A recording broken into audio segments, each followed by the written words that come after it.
Except in some areas like Waitakere, where we had some areas where we wouldn't even allow you to have a fence. So, you know. Councillor Lee? Privacy is self-explanatory, but I'm intrigued about passive surveillance. Is that like the opposite? Is that like privacy is the individual's rights and passive surveillance is society's responsibility to everyone look after each other, as it were, kind of thing? Is that what it means, something like that? That's a good definition. It is. Yeah. Yep. Councillor Walker? Yeah, we're probably going to have a lot of situations where there'll be retaining walls. They might be relatively small retaining walls, but they'll be there to accommodate obviously the slope. And if you've got a fence on top of the retaining wall, especially down the side boundary, we're talking about 2 metres, there could be significant issues around shade. So are we taking this sort of thing into consideration? Yes, so the control is a little bit more complex than in the presentation. We do recognise, I don't know if you can see that diagram, recognise situations where there are retaining walls and you have different measuring points for the fence itself. So we have looked at that in detail and written a rule around that to ensure that doesn't occur.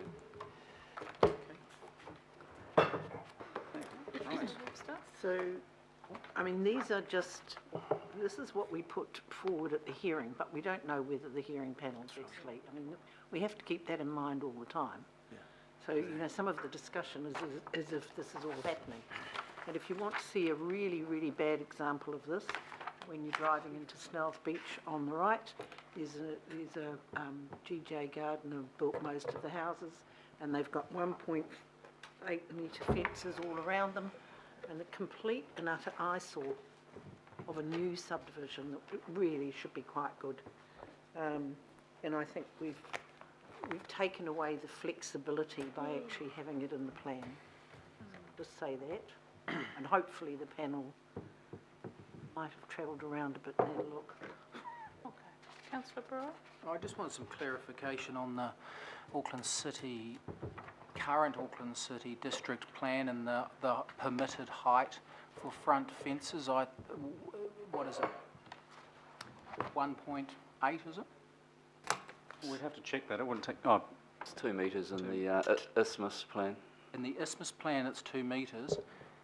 We're potentially going to, the majority percentage across the isthmus will be, for argument's sake, mixed housing suburban, and so we're dropping from the recommendation to the hearings panel is we're dropping from the Auckland City district plan, the operative plan, from 2 metres down to 1.2 metres.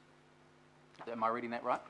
So we're nearly halving and anything over that, if you want to match your neighbours either side, if you've got a new house in the mixed housing suburban area, you'll need a consent to argue the case to get it up towards what your neighbours already have. So this is just the front fence we're talking about, not the side fences? No. Yep. Yeah. So we're allowing, yeah, you're right, we're allowing, it's going down to 1.8 metres, and you can have 50% of that fence at 1.8, and then the rest has to be visually transparent, as per that middle example on the I think so if your neighbour had a solid 2 metre high fence, you can go 1.8, but it has to be. It's only 50%. I see what you're. 50%. Yeah.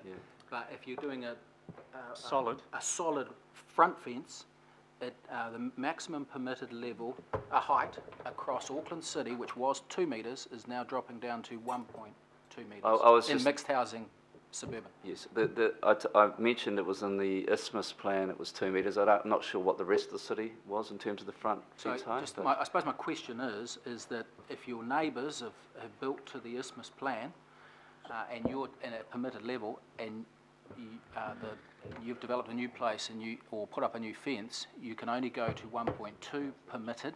Otherwise, you'll have to go through a consenting process to get it higher. If this goes through. Or 1.8 for 50%. Yep. Yeah. Thank you. Or you could have the top part railings, or like the top image there is a 1.8 metre high fence, but it's not a solid. Yeah. But I mean, the intent of it is to, I guess, avoid entire streets, which is happening in parts of Auckland, being walled off with 2 metre high solid walls. I mean, And that is the intent of it. But some would argue that is there to mitigate the negative effects of intensification.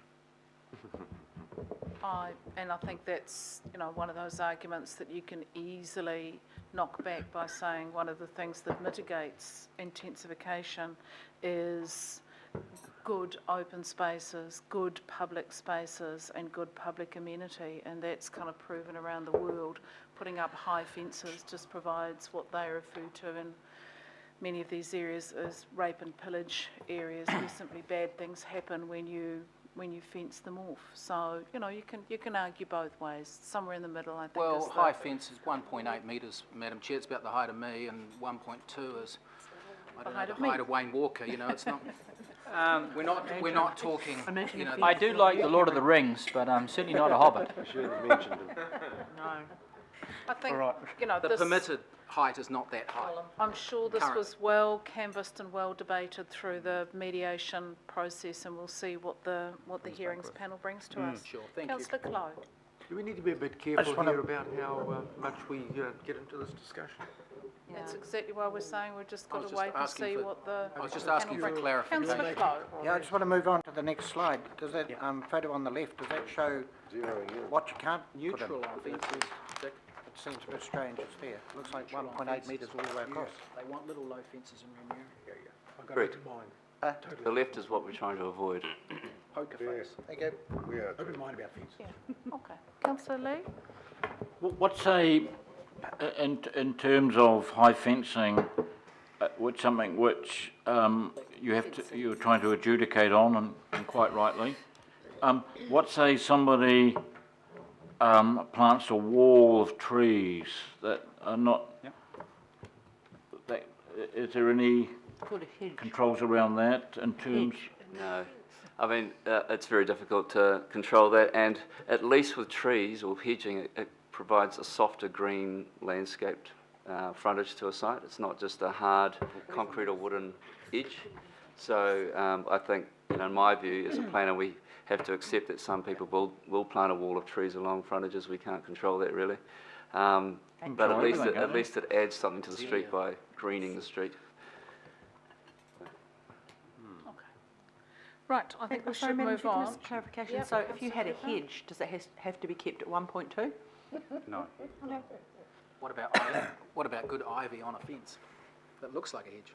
1.8 We could think of ways around this. Let's go Barbary, shall we? Please save us, Madam Chair. I can tell we're going to have a lot of discussion. All the other really big topics will go through, but you just wait for fences. Oh boy, that's Those going to be a $100 biggie. conversations I think that we're take going a to long hedge our time. bets on that. This is what's kept TV stations in money for years. Neighbours at war, all about fences. Well, we are Okay, televising next. it. All right, garages. So, another hot topic. Garages, no. Back to garages again. Oh, no, we don't want to. Look, just to draw your attention to the change, it really is in the notified plan to avoid the situation where you have an entire street of double garages with no ability to see front doors, any windows at all, just garage, garage, garage, garage, garage, and we've seen that in some parts of Auckland, and it is subjective, but I think most people would agree it's not a great urban design outcome at all. So we did have a control notified plan of a maximum frontage width of 40% for your garage, and the other 60% of your building frontage would have to be front facade or a door or windows or something different to a garage. At the hearings, we proposed to retain that control, council did, but to increase it to 45%.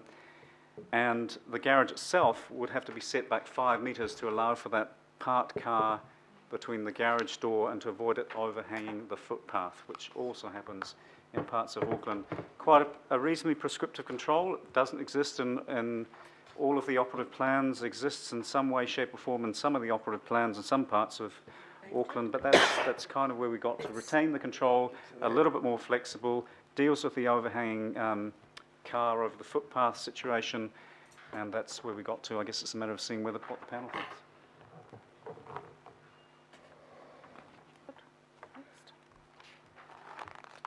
think this example here just shows, yeah, it's just an image at Hobsonville of the 5 metre setback ensures that and so Hobsonville's been carefully designed to make sure that the garage doors are set back the 5 metres so that you don't get that overhanging that we have seen in some parts of Auckland developed for terraced housing in recent years. Okay, next slide. You got a question? Oh, yep, councillor. Just in terms of those dimensions for the single garage door, a lot of the developments you see around, people don't park their cars in their garage. It's out on the street, or and these are quite new, new developments. Whether that's, well, in some cases it's because people they want to use their garage for storing stuff, but often when you look at their cars physically just about can't open a door when they get in there. So is that 2.5 metres, is that what it was, or does that allow more space, or just the same? What is it? In terms of the reality of a garage being used as a garage. So this isn't a control over this is not a control of the internal dimensions of a garage. This is a control governing how far the garage door has to be set back from the front boundary. And the width of the garage But door. the width here, I'm in talking about relation the to width, the dwelling. 2.4 metre width. So you can have, the control is basically saying 45% of your dwelling frontage can be occupied by a garage, and that allows for, in the majority of cases, a 2.4 metre wide garage for a terraced house, for example, to be put in there. And then you can have a 7.7-ish metre wide dwelling. So in terms of actually modelling it with what realistically for an average car, has anyone done that? Because as I said, you just look around and they're not being used as garages and wholesale. So I think what we're saying is the only bit we can be responsible for is, have you got enough space to park your car without it sticking out on the road, and can we have a legitimate sized house that can still fit a double garage door and stay within the percentage envelope, and we can tick both boxes. Whatever people decide to do with the inside of their garage, we have no... Well, it's their width, isn't it? Their width dictates what they can do inside if they've got a car. In the transport section of the plan, not the residential section, in the transport section, where there is a requirement to provide off-street parking, the car parking spaces have to meet minimum dimensions. And so if you're showing on your floor plans that your off-street car park is within a garage, it has to meet the minimum dimensions, and they are based on average car sizes and manoeuvring and so on. So there are quite detailed transport controls, just thinking about it now, that would deal with that situation. But if someone is saying that they're meeting their off-street car park requirement not in the garage, then that's absolutely fine. If they want to use the garage for something else, probably okay. All right, last question on this one to Councillor Walker. Yeah, and it just goes back to the picture that I'm interested in seeing, and I'd like to see it sooner rather than later, and I'd suggest having that picture would be useful. And that picture obviously needs to take into account all the things we've talked about, garage. I'd also like to see the location of the 3 wheelie bins, the rubbish, the recycling, the food waste bin, and obviously there's a choice in sizes there. I'm assuming in a number of these locations, the only place you'll be able to locate that bin is in the front yard. I'm assuming that we'll want to have a fence that hides the bins so that the bins aren't permanently seen from the street. So just something that gives me an idea of what we're actually looking at physically in terms of the landscape, whether or not there's realistically any space for a tree or not, bearing in mind that if there is a tree and it's a north-facing site, they're not going to get any light into the living rooms if the living rooms are facing the street. Just that kind of practical picture would be useful for me. Thank you. Okay. All right. Right.